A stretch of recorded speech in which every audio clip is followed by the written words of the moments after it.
Hi, and welcome to Character Design Tips, Part 3.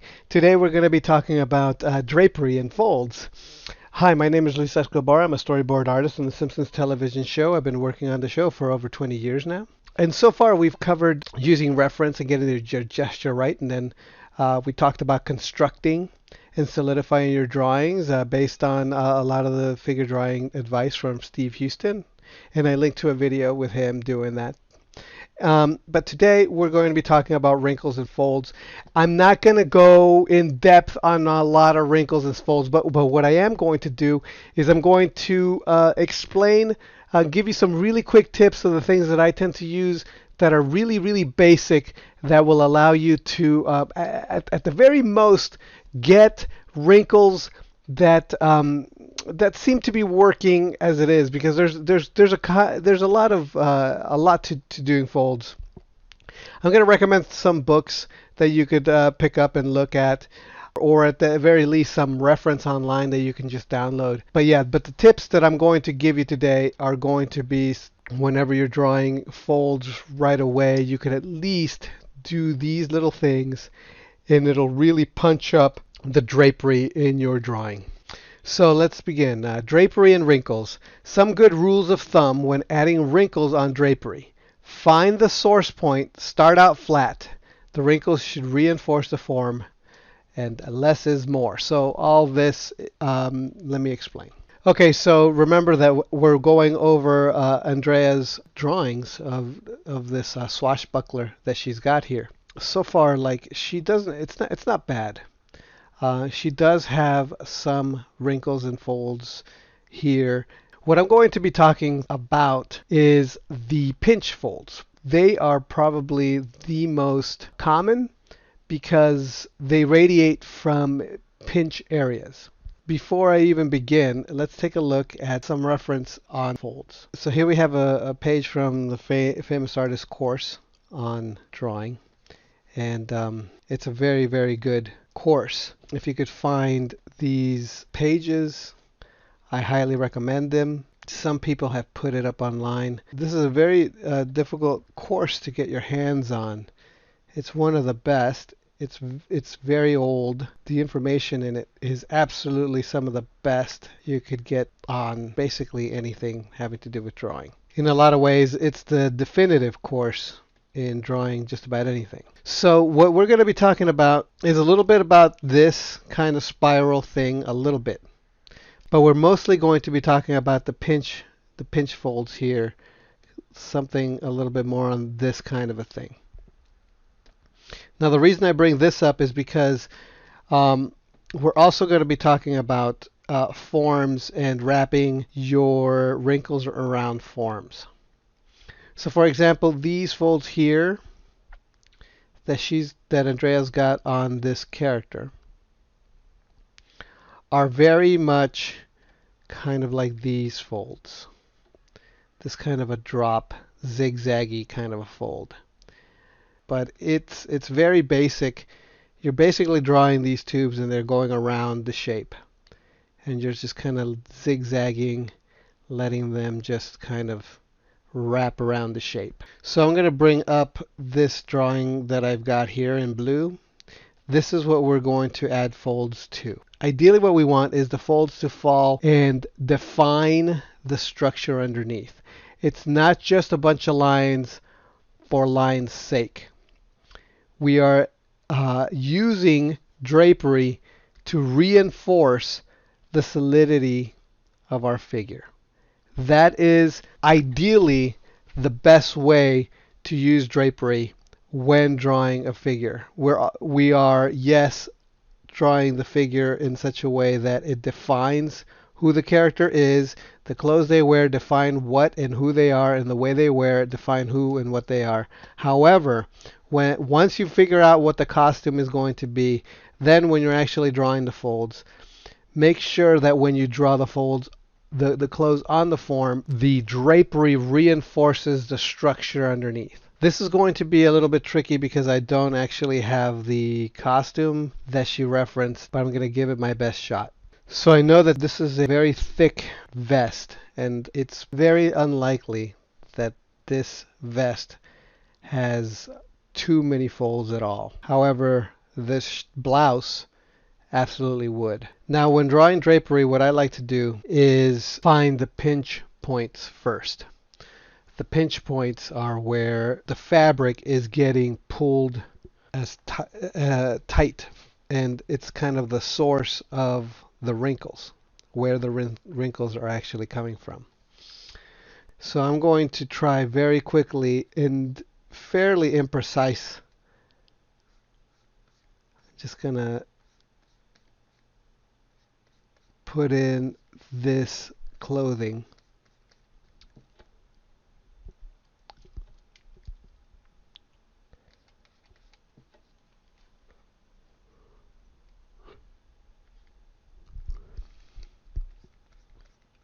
And I'm going to just speed things up so that you know that I am doing it. But right now, the important thing, I'm putting in the costume but no folds. So the important thing is, at this moment, let's just try to get the costume on the character. And make sure it functions with the body that I actually set up.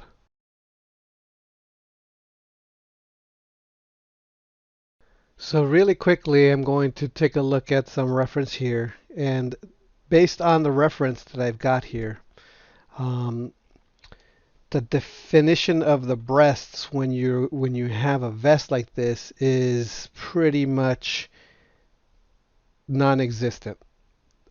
What is actually making the shape of the body is the vest itself. So Andrea's figure, we wouldn't actually have this kind of definition on the chest here.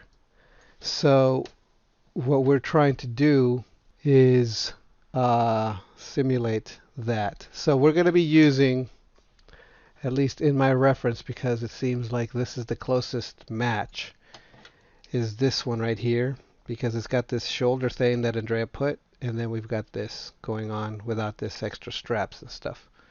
But this is generally what's going on. And if you notice, again, no actual, the definition of the breasts are pretty much non-existent.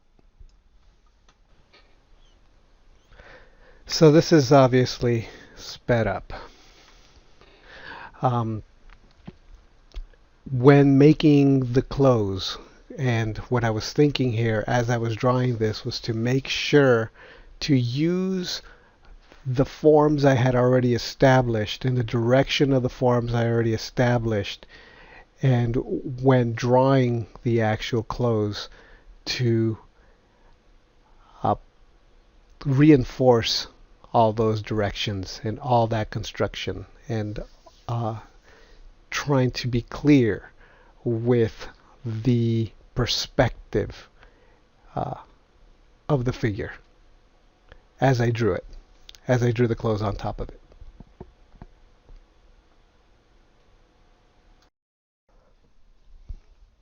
Now I want to make a special note right here about what I'm doing here with the top of the boots, because I think it's different than what was actually done by Andrea. So notice that in Andrea's drawing here, she's got this, which is working. We could see that the boot, the leg goes into the boot. But then this suddenly becomes extremely flat. It just goes straight. This really flattens the drawing out a lot. What you want to do is to continue that perspective, that direction of the cylinder wrapping around this way. See? We don't want to have that and then flat. That goes against the definition of the form that we've established.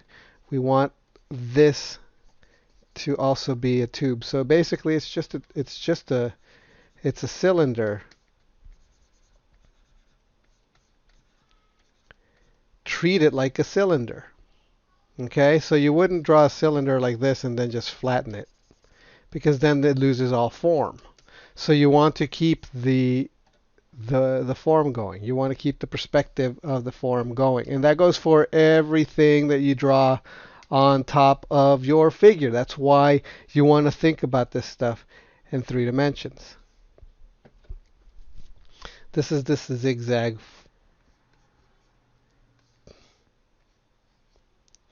that that was talked about in the book.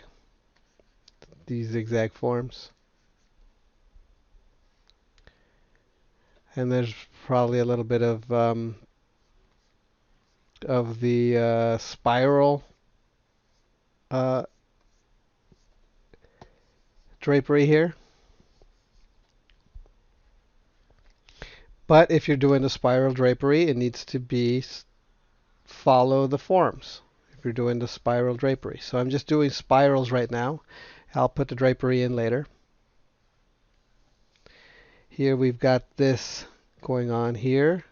And this is, again, another cylinder of the sleeves. So the sleeves, you're going to want to have maybe, if you want to do a voluminous. So right now I'll just make the shape of the blouse. But I am not putting any drapery in it. I'm just creating the shape of what the blouse is basically is going to look like on the arm, because this is important. This exterior shape that you're putting on the blouse is important, because now you're actually literally changing the shape design of the arm to become the shape of the blouse. I'm going to assume that these pants are semi-tight, so they're going to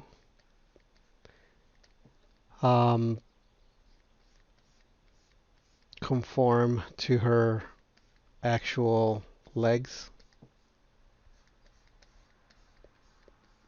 But they get looser as they go down.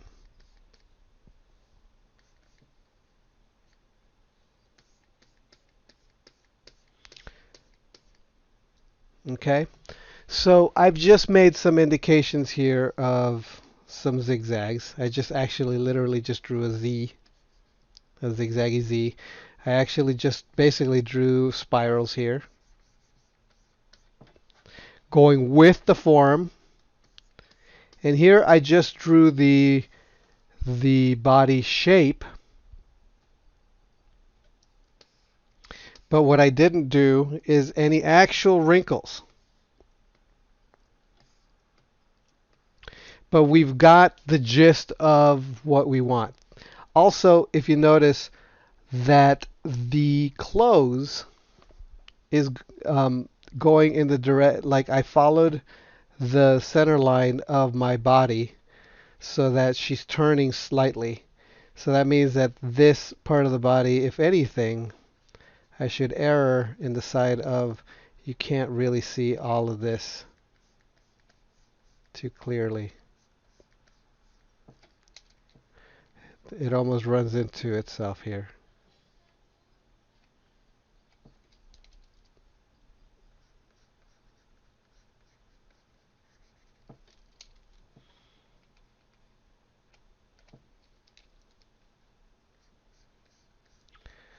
So again, the clothes is actually defining, the drapery and the clothes is defining the body underneath.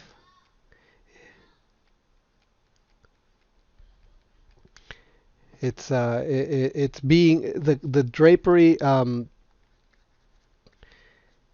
is being defined by the body underneath, and it is also complementing and reinforcing the perspective and the solidity of the body that we're drawing over. All right. So now that we've got this much done, now what we're looking for is, where are the pinches happening? where do we see that um, the the clothes are being pinched at? So this is when we pull out the famous artist course, and we look at the pinch section here. Now what we're looking for is the origin of certain points. Like for example, in a button creates a pinch where all these the wrinkles come out from. See, boom, boom, boom.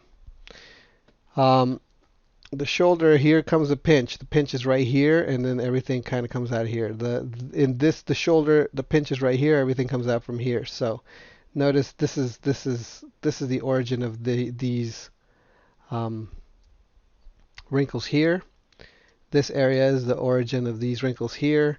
This area is the origin of these wrinkles here.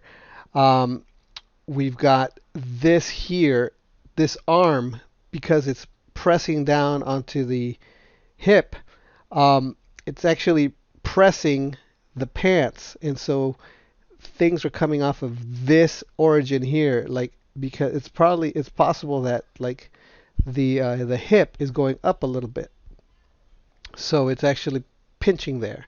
There is a pinch area right here in the crotch area. Almost universally, there's a pinch at the crotch, and then it just kind of comes out from here, and it creates this.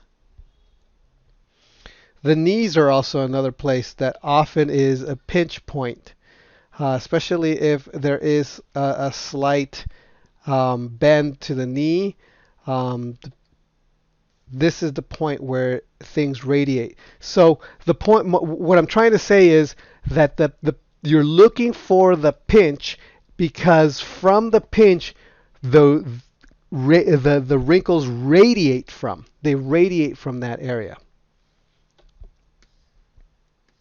See, this is where everything is coming from this here because this is the pinch point. It radiates from here. This is the pinch point, so all wrinkles that radiate from here. This is the pinch point, so right here on the knee is the pinch point, so everything it radiates from the knee. Okay.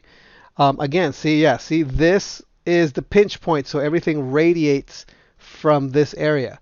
So that's what you're looking for. You're looking for the pinch point. You're looking for the place where things radiate from. So I'm going to create a brand new layer, and I'm going to try to make it as clear and as simple as possible. So most likely the pinch area, we're making this up. We could look at some reference, but for this exercise, I'm just going to make up the wrinkles. So I'm going to assume that there's a pinch here, and right here. I'm going to make this dot here, and and this is the pinch point. And notice I'm not giving it any definition. I'm just making straight lines coming from here. This here is the pinch point, so things will probably be coming from here. Do we have a pinch point here? Probably right here. So pinch point here. Do we have a pinch point here? Probably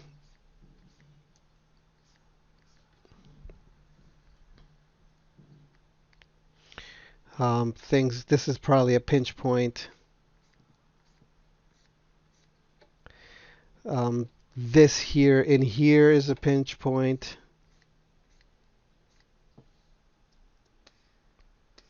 Okay, so now these are our pinch points. So now that we've chosen pinch points, areas where the folds may originate, because those are the parts that are kind of getting pulled. The cloth is pulling from, is closest to the surface and creating pinch points. Then you go into your drawing, your actual drawing. Let me reduce the opacity. And when you apply the wrinkles, what you want to do is you want to uh, reinforce the forms again underneath the perspective of the forms that you've created. So in this case, the forms we've created are wrapping around this way. So when we actually draw the wrinkles, and we don't have to draw all these lines. This was just for me to, as a guide. So when we draw these lines, we want them to wrap. Wrap around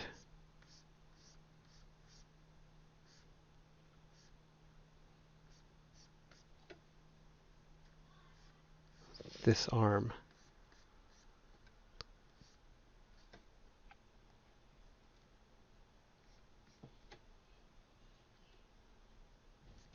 Not too much. Be very subtle. Simple is best.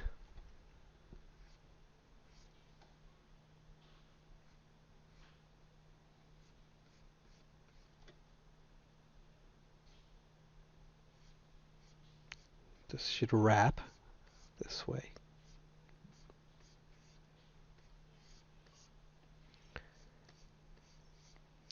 We're reinforcing the perspective. Doesn't have to go all the way to the actual pinch point. In fact, it's probably better when it starts, gets close but doesn't quite get there.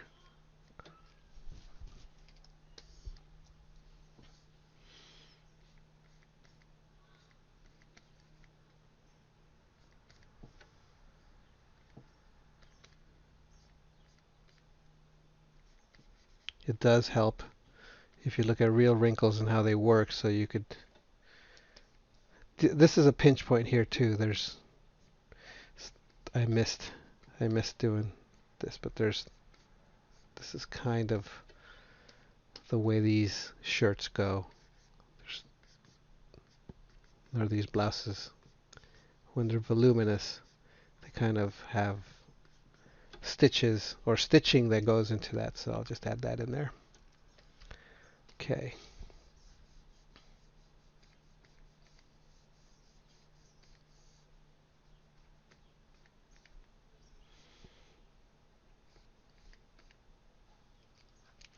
This doesn't, I haven't defined anything here. I just drew the lines, so let me correct myself and make it so that we're at least defining something.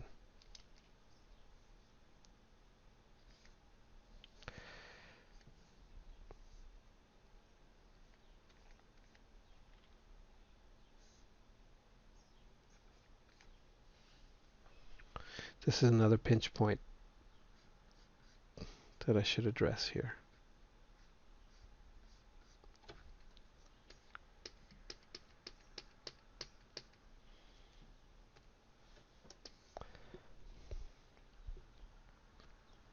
Whoops.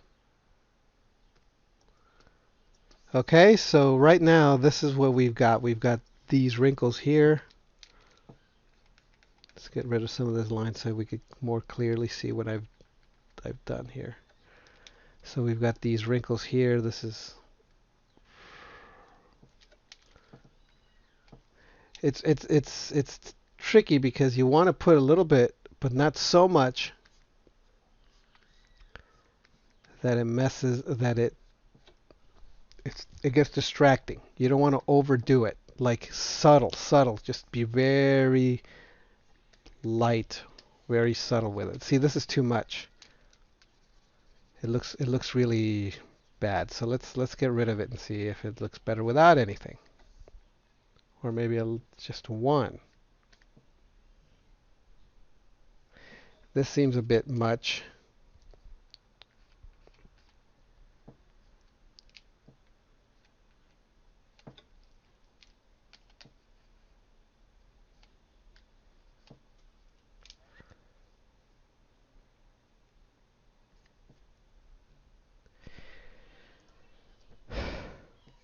because it's also coming from there's there's a there's a subtle kind of rhythmical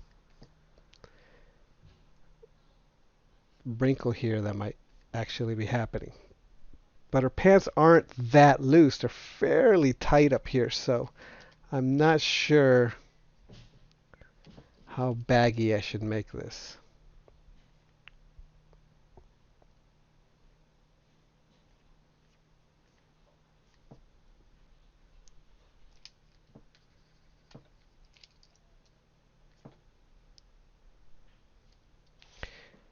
It's more about finding just a right line to indicate that there's something going on here.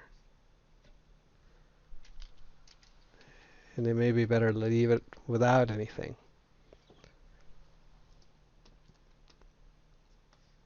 Okay, so these two lines maybe is all we really need.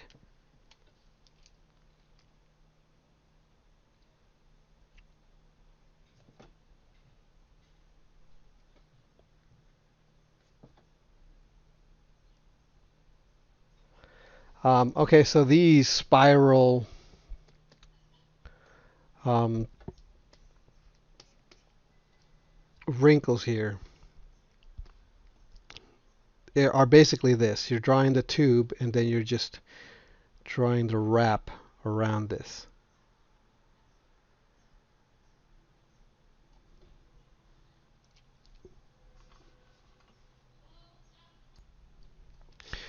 Yeah, so what we're going to do is we're just going to follow the forms and create this solid kind of tubular wrinkles when we draw ours.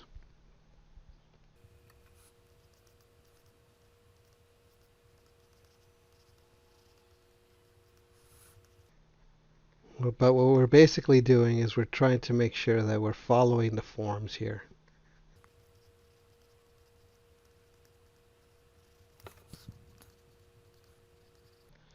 And remember, less is more. Don't overdo it.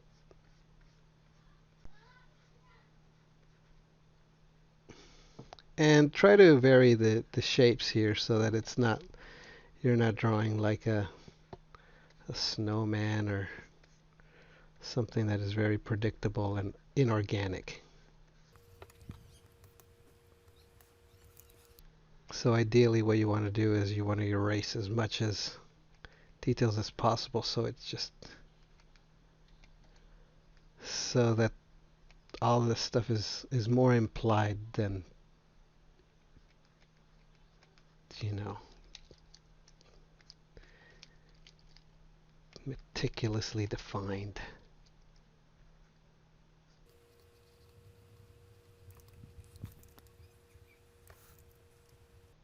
You want it to feel right and not just overdo it just to overdo it, because it'll be very distracting. There we go. I don't know about this line here. It's kind of getting in the way. I'm thinking that there might be a spiral in here.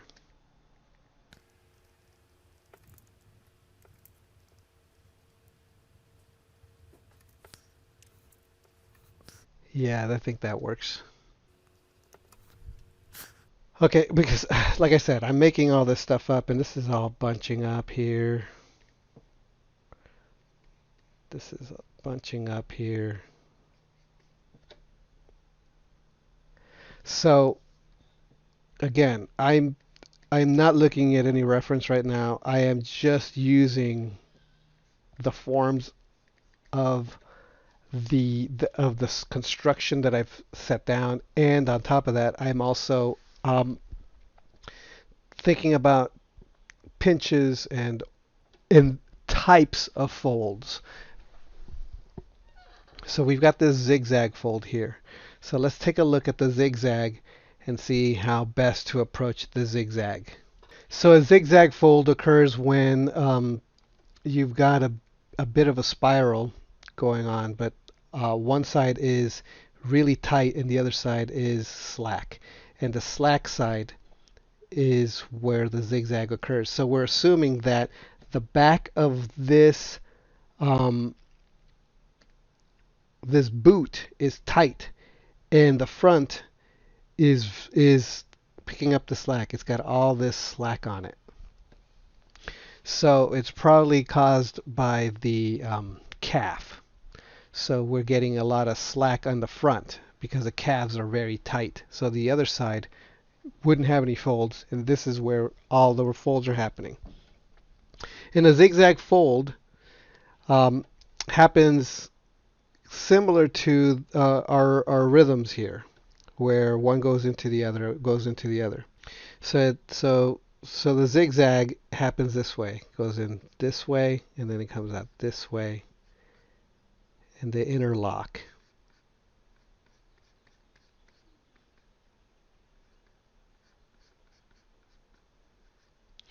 So what we want to do is make sure that our zigzag is defining the direction again of the form that we're working with. So let's give it a try. So we want these zigzags to kind of go this way, this way, this way, this way. But we want them to be kind of wrapping around defining these things. So it's similar to this pipe fold, but zigzaggy.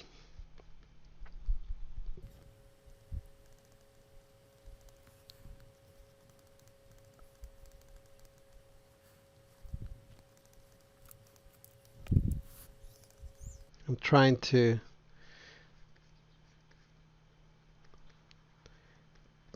give it some sense, make it make sense here.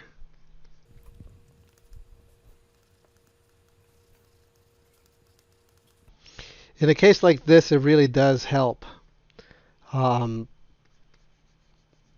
look at real, like a real boot doing this, because it's such a unique thing.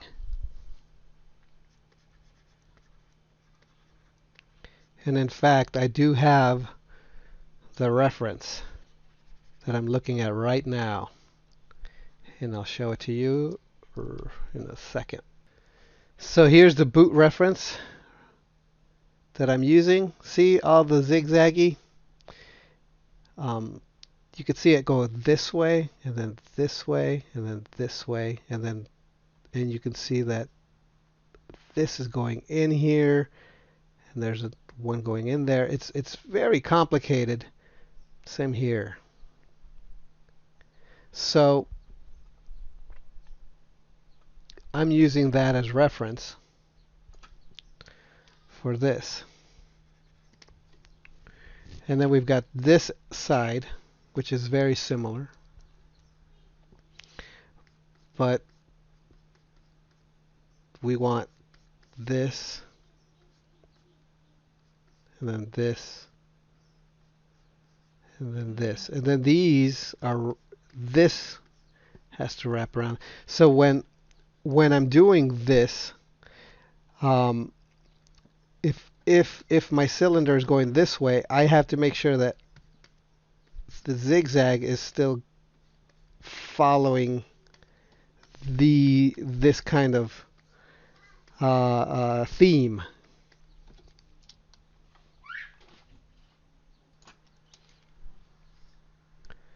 Okay. And then this is a different direction because now we're actually hitting this form here. So the point of all this is define your wrinkles, any drapery. What you're basically doing is defining your form, your perspective, the direction of your forms, where they're coming from, what they're doing. You can't do this kind of wrinkles if you haven't clearly defined the direction of the forms that you're drawing on top of.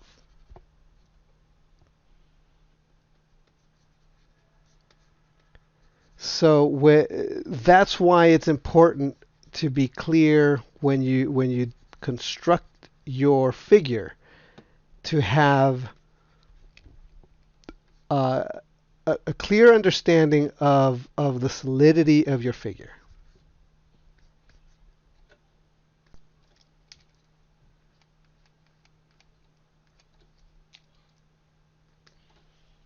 Okay, so this zigzaggy thing is also slightly part in here. There's usually, because this is a pull here, there's a zigzag in here too.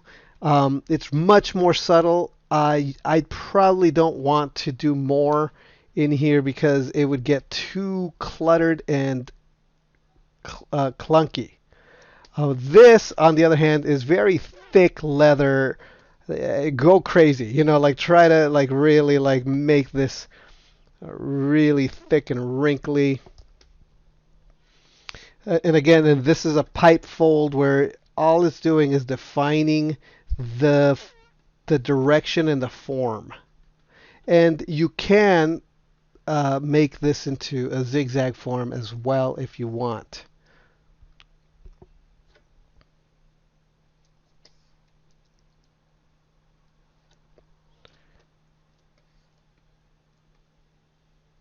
So there you have it. That would be my suggestions. Most folds have an origin point. You could have radiation lines coming out from the main point of your folds as a guide. And then once you have that, then you just kind of have your wrinkles radiate from that pinch point, but make sure that they define the perspective of the form that they are in. And then when tackling spiral forms, make sure that spiral folds, make sure that the spiral folds also follow the perspective of the form that they are above.